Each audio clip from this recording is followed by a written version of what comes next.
సంగ్రామానికి YCP సిద్ధమవుతోంది. ఈ క్రమంలోనే అభ్యర్థుల జాబితాను రెడీ చేస్తున్నారు సీఎం జగన్. ఇక ఇప్పటికే 4 లిస్టుల్ని రిలీజ్ చేసింది వైసీపీ సర్కార్. ఇక ఇప్పుడు త్వరలోనే రిలీజ్ చేయనున్న లిస్టులో ఎంపీ అభ్యర్థులపై ఫోకస్ పెట్టినట్లు తెలుస్తోంది.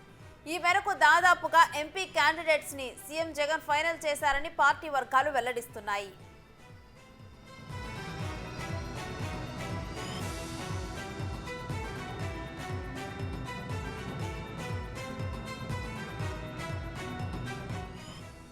కాగా రాజమండ్రి వైసీపీ ఎంపీ అభ్యర్థిగా డైరెక్టర్ వివి వినాయక్ కి ఛాన్స్ దక్కనుందని భావిస్తున్నారు. విజయనగరం నుంచి మజ్జి శ్రీనివాస్ పోటీ చేసే అవకాశాలు కనిపిస్తున్నాయి.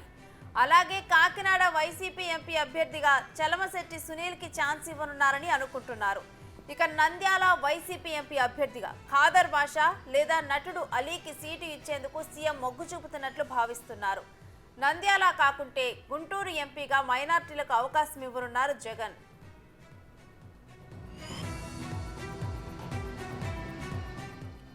నరసరావుపేట వైసీపీ ఎంపీ వ్యవహారం హాట్ టాపిక్ గా మారిన తరుణంలో అనిల్ కుమార్ యాదవ్, నాగార్జున యాదవ్లో ఒకరికి టికెట్ ఇవ్వనున్నారు. ఒంగోలు వైసీపీ ఎంపీ అభ్యర్థిగా మాగుంట శ్రీనివాసులు రెడ్డి, వైవి సుబ్బారెడ్డి కుటుంబంలోని వారిని కేటాయించనున్నారనే గుసగుసలు వినిపిస్తున్నాయి. ఇక అమలాపురం ఎంపీ అభ్యర్థిగా ఎలీజా, అనకాపల్లి ఎంపీ అభ్యర్థిగా కిలారు పద్మకు అవకాశం దక్కనుంది. నెల్లూరు ఎంపీ అభ్యర్థిగా వేమిరెడ్డి ప్రభాకర్ రెడ్డిని బరిలోకి దింపేందుకు అధిష్టానం నిర్ణయం తీసుకున్నట్లు సమాచారం. నరసాపురం, మచిలీపట్నం స్థానాలపై ఉత్కంఠ కొనసాగుతూ ఉండగా వాటిపై కూడా సీఎం త్వరలోనే డెసిషన్ తీసుకోనున్నారని నేతలు భావిస్తున్నారు.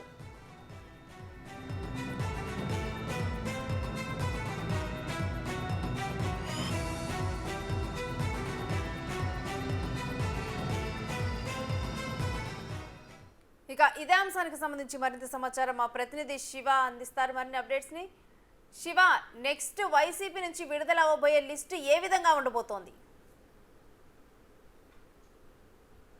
శ్రీ మొత్తం మీద చూసుకుంటే వైఎస్ఆర్సీపీ ఇప్పటికే 4 జాబితాలు విడుదల చేసింది. 58 మంది అసెంబ్లీ అభ్యర్థులు, 10 మంది లోక్సభ అభ్యర్థులతో 4 జాబితాలను విడుదల చేసింది వైఎస్ఆర్సీపీ.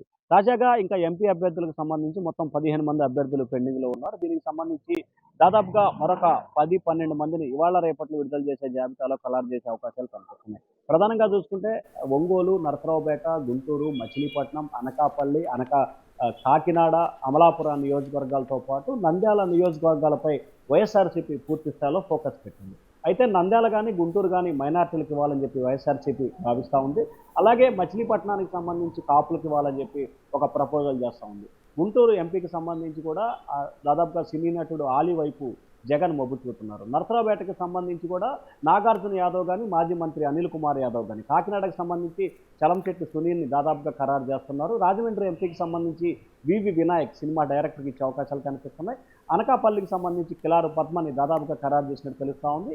విజయనగరానికి సంబంధించి కూడా బొత్స మేనల్లుడు బుజ్జికి ఇచ్చే చీలికి ఇచ్చే అవకాశాలు కూడా కనిపిస్తున్నాయి. ఇక అలాగే గుంటూరు, నరసరావుపేట ఖరారు అయిపోయిన తర్వాత నంద్యాలకు సంబంధించి ఖాదర్ బాషా లేకపోతే సినీ నటుడు ఆలీ, నంద్యాల కానీ గుంటూరు కానీ ఈ 2 చోట్ల కూడా సినీ నటుడు ఆలీకి ఎక్కడో చోటు ఇచ్చే అవకాశాలు కనిపిస్తున్నాయి.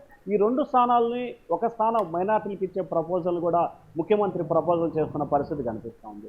ఒంగోలుకు సంబంధించి ఇప్పటికే అనేక సందర్భాల్లో మాజీ మంత్రి బాలినేని మాగుంటకి ఇవ్వాలని చెప్పి గట్టి పట్టుబడుతున్న పరిస్థితి కనిపిస్తుంది. మరొక వైపు జగన్ బాబాయ్ వైవి సుబ్బారెడ్డి ఆయన వైవి సుబ్బారెడ్డి కుమారుడికి ఇవ్వాలని చెప్పి కూడా ఆయన కోరుతున్న పరిస్థితి కనిపిస్తుంది. సో ఈ నేపథ్యంలో అక్కడ ఎవరికి ఇస్తారనే ఉత్కంఠ కూడా కొనసాగుతూ ఉంది. ఈ నేపథ్యంలోనే మాగుంట శ్రీనివాసరెడ్డికి మరోసారి ఇచ్చే అవకాశాలు చాలా తక్కువగా ఉన్నాయి. వైవి సుబ్బారెడ్డి ఫ్యామిలీలో మరొకరికి ఇచ్చే అవకాశాలు కనిపిస్తున్నాయి. నెల్లూరుకు సంబంధించి రాజ్యసభ సభ్యుడు వేమిరెడ్డి ప్రభాకర్ రెడ్డికి దాదాపుగా ఇచ్చే అవకాశాలు అయితే స్పష్టంగా కనిపిస్తున్నాయి. సో ఈ నేపథ్యంలో ఇవాళ రేపట్లో రాబోతున్న ఈ జాబితాకు సంబంధించి మరొక 10 మందిని లోక్సభ అభ్యర్థుల జాబితాతో వైఎస్ఆర్సీపీ సిద్ధమవుతున్న పరిస్థితి కనిపిస్తోంది. ఎందుకంటే రేపటి నుంచి రాష్ట్ర వ్యాప్తంగా కూడా ముఖ్యమంత్రి ఆంధ్రప్రదేశ్లో 5 చోట్ల భారీ బహిరంగ సభలకి శ్రీకారం చుడుతున్నారు. రేపు మొదటిసారిగా కార్యకర్తలు, ముఖ్యమైన నేతలతో సమావేశం, అలాగే బహిరంగ సభలో కూడా అనకాపల్లి జిల్లాకు సంబంధించి బొబ్బిల్లో ఆయన ఒక బహిరంగ సభలో నిర్వహించబోతున్నారు. ఆ తర్వాత ఏలూరులో ఒక సభ నిర్వహించబోతున్నారు. ఆ తర్వాత రాయలసీమలో ఒక ప్రాంతంలో, అలాగే ప్రకాశం జిల్లాలో మరొకటి, అలాగే చిత్తూరు, అనంతపురం జిల్లాలో మరొక సభ. మొత్తం 5 చోట్ల 5 జోన్లుగా విభజించిన వైఎస్ఆర్సీపీ 5 చోట్ల కూడా ముఖ్యమంత్రి సభలు నిర్వహించాలని చెప్పి, అంటే కేవలం పార్టీ నాయకులు, అభిమానులు, ముఖ్యమైన నేతలు అక్కడ ఉన్న వారిని బేరేజ్ చేసుకొని ఈ సమావేశాలు బహిరంగ సభలు నిర్వహించబోతున్నారు. దానితో పాటుగా ఫిబ్రవరి 10వ తేదీన ఆంధ్రప్రదేశ్ సంబంధించి అమరావతిలో కానీ ఇటు రాయలసీమలో కానీ ఈ రెండు చోట్ల అమరావతి అయితే కనుక ఖచ్చితంగా గుంటూరు నగరంగా ఒక సభ నిర్వహించాలని చెప్పి భావిస్తున్నారు. లేకపోతే కడప సంబంధించి ఇడుపులపాయలో మరొక సభ నిర్వహించాలి. ఈ రెండిట్లో ఏదో ఒక చోట సభ నిర్వహించబోతున్నారు. ఆ రోజున వైఎస్ఆర్సీపీకి సంబంధించిన మేనిఫెస్టో, అలాగే 175 మంది నియోజకవర్గాలకు సంబంధించి ఎమ్మెల్యే అభ్యర్థులు, 25 పార్లమెంటుకు సంబంధించిన ఎంపీ అభ్యర్థుల జాబితాని అదే రోజు ఆయన ప్రకటించే అవకాశాలు అయితే కనిపిస్తున్నాయి.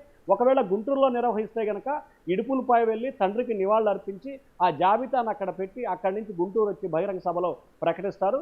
ఒకవేళ కడప జిల్లాలో కనుక పెడితే ఇడుపులపై వేదికగానే ముఖ్యమంత్రి ఈ జాబితాని ప్రకటించే అవకాశాలు అయితే కనిపిస్తా ఉన్నాయి. Renusri. Right, thank you Shiva.